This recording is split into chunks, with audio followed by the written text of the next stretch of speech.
ভাঁজ দেওয়ার কোনো ঝামেলা ছাড়াই শুধু রুটি বানিয়ে 10 মিনিটে তৈরি করে নিতে পারবেন 8 থেকে 10টা মিনি কলিজা সিঙ্গারা। একটা রুটি থেকে আপনারা অসংখ্য সিঙ্গারা তৈরি করতে পারবেন, আর সবগুলো হবে একই মাপের, একই সাইজের। শীতের দিন বিকালে গরম গরম সিঙ্গারা খেতে কিন্তু বেশ ভালো লাগে। তাহলে চলুন পুরো রেসিপিটা ঝটপট দেখে নিই। ফার্স্টেই সিঙ্গারা তৈরির জন্য একটা মিক্সিং বোলে নিয়ে নিচ্ছি 1 কাপ ময়দা। আপনারা চাইলে আটাও নিতে পারেন। দিয়ে দিচ্ছি সামান্য পরিমাণ কালো জিরা, এতে দেখতেও সুন্দর লাগে। দিয়ে দিচ্ছি হাফ টিস্পুন লবণ। তার সাথে দিয়ে দিচ্ছি 3 টেবিল স্পুন রান্না করার সাদা তেল। সবকিছুকে এবার হাতের সাহায্যে খুব ভালো করে মিশিয়ে নিতে হবে। তেলটা 3 টেবিল চামচই দিবেন, এতে 1 কাপ আটার জন্য এটা একটা পারফেক্ট মেজারমেন্ট। কিছুক্ষণ পর দেখা যাবে ময়দাটা এরকম ঝরঝরে টাইপ হয়ে গিয়েছে, আর হাতে নিয়ে এরকম চাপ দিলে মুঠো পেকে যাচ্ছে, তাহলে বুঝে নিতে হবে আপনার ময়দা মাখাটা একদম ডান। এরপর প্রয়োজন মতো ঠান্ডা পানি দিয়ে একটা শক্ত ডো তৈরি করে নিতে হবে। আসলে পানির মাপটা ওইভাবে বলা যায় না, যতটুকু প্রয়োজন ততটুকু পানি দিয়ে ডোটা ভালোভাবে মাখিয়ে নিতে হবে। তবে সিঙ্গারার ডোটা রেগুলার যে রুটি পরোটার ডো আমরা মেখে থাকি সেটার থেকে একটু শক্ত টাইপ করে মেখে নিতে হবে, এইটা একটু খেয়াল রাখবেন। আর এরকম শক্ত ডো তৈরি করে নিলেই সিঙ্গারার উপরটা অনেক বেশি ক্রিস্পি হয়। এবার এই ডোটাকে একটা ভেজা কাপড় দিয়ে ঢেকে রেস্টে রাখছি 15 থেকে 20 মিনিটের জন্য। এর ফাঁকে আমরা কলিজা এবং আলুর পুরটা রেডি করে নিব। এজন্য প্রথমে একটা পানি দিয়ে দিয়েছি 4 টেবিল চা চামচ তেল। তার সাথে দিয়ে দিচ্ছি 1/4 কাপ পেঁয়াজ কুচি। তেলের সঙ্গে পেঁয়াজটা কয়েক সেকেন্ড ভেজে নিচ্ছি। এরপর এখানে দিয়ে দিচ্ছি হাফ টেবিল চা চামচ করে আদা রসুন বাটা। আরও দিয়ে দিচ্ছি হাফ টেবিল স্পুন লবণ। দিয়ে দিচ্ছি হাফ টেবিল স্পুন হলুদ গুঁড়া। আরও দিয়ে দিচ্ছি হাফ টি স্পুন লাল মরিচ গুঁড়া। দিয়ে দিচ্ছি হাফ টেবিল স্পুন জিরা গুঁড়া। এবার সব মশলাগুলোকে কয়েক সেকেন্ড পেঁয়াজের সঙ্গে ভেজে নিতে হবে। মশলাগুলো ভেজে নেওয়া হয়ে গেলে এই পর্যায়ে এখানে দিয়ে দিচ্ছি কিউব করে কেটে রাখা আলু। এখানে আমি 3টা বড় সাইজের আলু এরকম ছোট ছোট কিউব করে কেটে নিয়েছি। এখন আমি এই মশলার সঙ্গে আলুটাকে কিছুক্ষণ ভেজে নিচ্ছি। এরপর এখানে আমি দিয়ে দিচ্ছি 1 কাপের মতো কলিজাগুলো আমি গরম পানিতে সিদ্ধ করে নিয়ে এরকম ছোট ছোট কাট করে নিয়েছি। এবার আলুর সঙ্গে কলিজাও খুব সুন্দরভাবে একটু মিশিয়ে নিচ্ছি। 1 থেকে 2 মিনিট রান্না করার পর এখানে দিয়ে দিচ্ছি 1/4 কাপ পানি।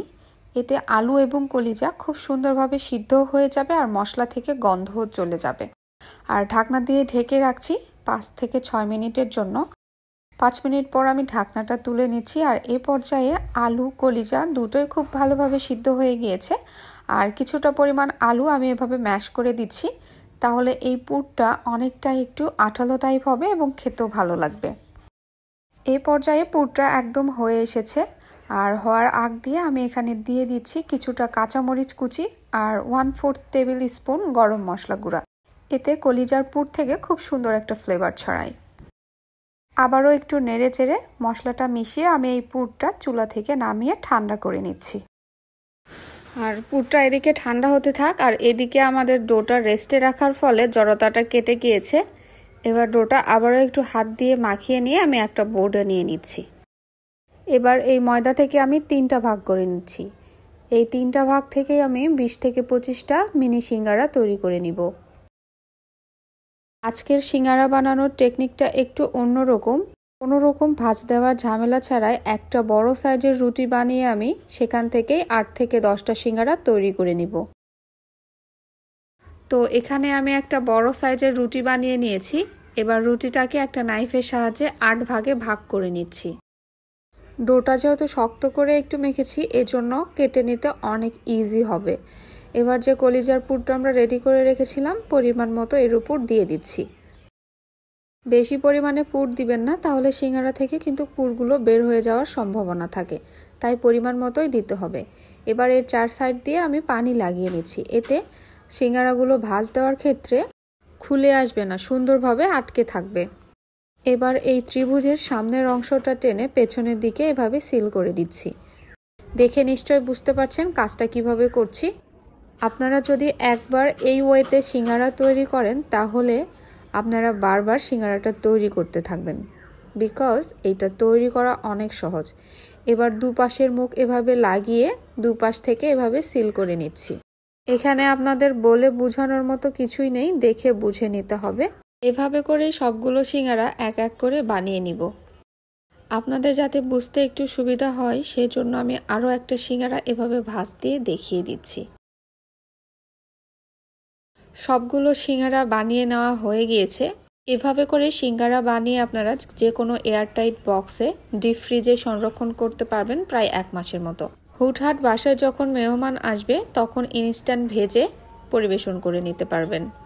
এবার সিঙ্গারাগুলো আমি ভেজে নিচ্ছি, এর জন্য তেলটা একদম হালকা গরম হয়েছে। আর সিঙ্গারাগুলো কিন্তু এরকম ঠান্ডা অর্থাৎ হালকা গরম তেলেই ভেজে নিতে হবে। এ পর্যায়ে আমি চুলার তাপটা রেখেছি মিডিয়াম টু লো ফ্লেমে। একই ফ্লেমে আমি প্রথম থেকে শেষ পর্যন্ত সিঙ্গারাগুলো ভেজে নিব। এক পাশে হয়ে গেলে অপর পাশে উল্টিয়ে পাল্টিয়ে একদম গোল্ডেন ব্রাউন করে ভেজে তেল ঝরিয়ে তুলে নিচ্ছি। আমি কিন্তু সবগুলো সিঙ্গারা একসঙ্গে ভেজে নিইনি, কিছু সিঙ্গারা স্টোর করে ফ্রিজে রেখে দিয়েছি। দেখলেন তো ভাঁজ করার ঝামেলা ছাড়াই কত সহজে তৈরি হয়ে গেল মিনি কলিজা সিঙ্গারা। এর সাউন্ড শুনলেই আপনি বুঝতে পারবেন যে কতটা ক্রিস্পি এবং ইয়ামি হয়েছে। আপনাদের একটু ভেঙে দেখাচ্ছি। শীতের বিকালে এরকম গরম গরম সিঙ্গারা আড্ডাটা একদম জমিয়ে দেয়। সো আশা করছি আমার আজকের রেসিপি আপনাদের ভালো লেগেছে। রেসিপি ভালো লাগলে লাইক, কমেন্ট, শেয়ার করে পাশে থাকবেন এবং চ্যানেলটি সাবস্ক্রাইব করবেন। আজ বিদায় নিচ্ছি। আল্লাহ হাফেজ।